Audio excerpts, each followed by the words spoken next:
Hi friends, welcome to Marthana Cooking. இன்னைக்கு நம்ம மார்த்தானா குக்கிங்ல பூரி கூட சைட் டிஷ்ஷான பொட்டேட்டோ பஜ்ஜி எப்படி பண்ணலாம்னு பார்க்கலாம். இது ரொம்ப சிம்பிளா சீக்கிரமா பண்ணி முடிச்சிடலாம். வாங்க அது எப்படி பண்ணலாம்னு பார்க்கலாம்.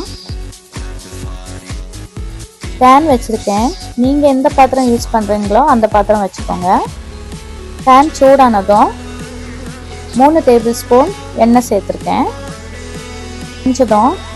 கொஞ்சமா கடுகு சேர்த்துக்கோங்க.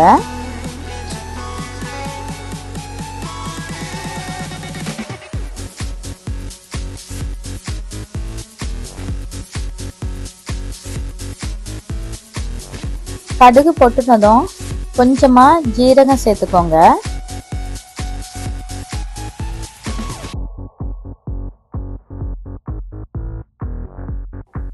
அப்புறமா கொஞ்சமா பருப்பு சேர்த்துருக்கேன். சாம்பாருக்கு யூஸ் பண்ற பருப்பு கொஞ்சம் போதும்.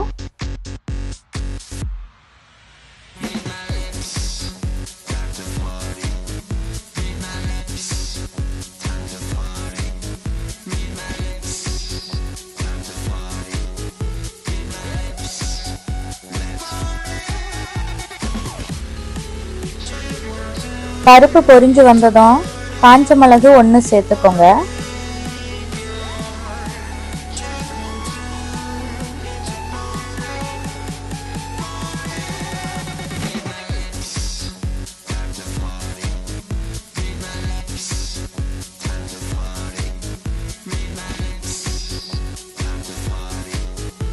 அப்புறமா 1 டீஸ்பூன் இஞ்சி சேர்த்துக்கோங்க. சின்னதா கட் பண்ணி சேர்த்துக்கோங்க. ரொம்ப சேர்க்க வேண்டாம்.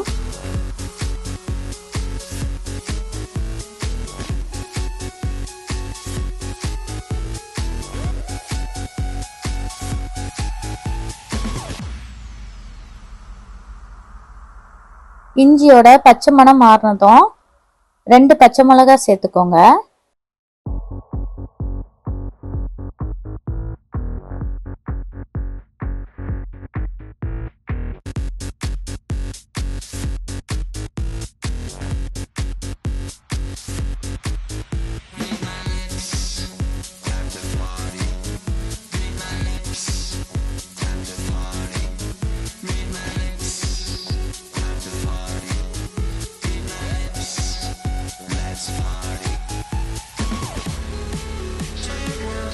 அப்புறமா கொஞ்சமா மஞ்சள் சேர்த்துக்கோங்க.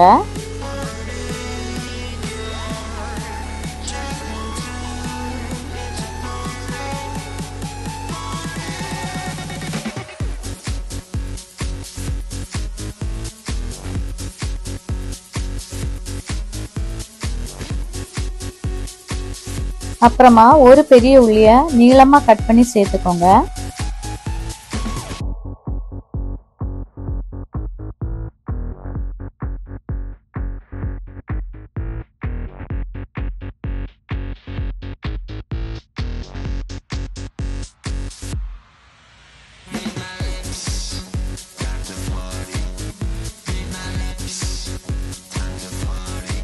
அப்புறமா கொஞ்சமா உப்பு சேர்த்துக்கலாம். தேவையான அளவு உப்பு சேர்த்துக்கோங்க.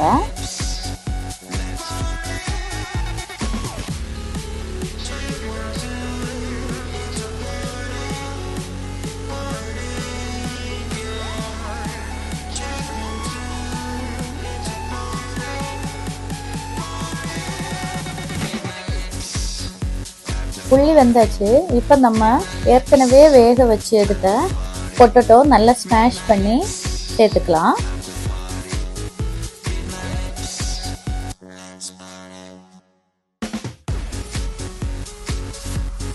நல்லா மிக்ஸ் பண்ணி விட்டுக்கோங்க. இப்போ நம்ம அதுக்கு தேவையான தண்ணி சேர்த்துக்கலாம். 1 கப்பு தண்ணி சேர்த்துருக்கேன். நான் இன்னைக்கு ஒரு பெரிய உருளைக்கிழங்கு எடுத்திருக்கேன். நீங்க எவ்வளவு எடுக்கிறீங்களோ அதுக்கேற்றபடி அளவை மாற்றிக்கோங்க. இந்த டைம்ல உப்பு செக் பண்ணிக்கோங்க. உப்பு தேவைன்னா சேர்த்துக்கலாம். இப்போ மூடி போட்டு 5 மினிட் வேக வச்சுக்கோங்க. 5 மினிட்டுக்கு அப்புறமா ஓப்பன் பண்ணி பார்த்துக்கலாம். பாருங்க, சூப்பரா வெந்தாச்சு. தண்ணியெல்லாம் வற்றி மசாலா எல்லாம் சேர்ந்து சூப்பரா ரெடி ஆயிருக்கு. நீங்களும் இது மாதிரி கண்டிப்பாக பண்ணி பாருங்க. இந்த உருளைக்கிழங்கு பாஜி பூரி, சப்பாத்தி, தோசை எல்லாத்துக்கும் கூட சூப்பரான காம்பினேஷன். நீங்களும் இது மாதிரி பண்ணி பார்த்துட்டு எனக்கு கமெண்ட் பண்ணுங்க. உங்களுக்கு இந்த வீடியோ பிடிச்சிருந்துச்சுன்னா லைக் பண்ணுங்க, ஷேர் பண்ணுங்க, சப்ஸ்கிரைப் பண்ணுங்க. தேங்க்யூ.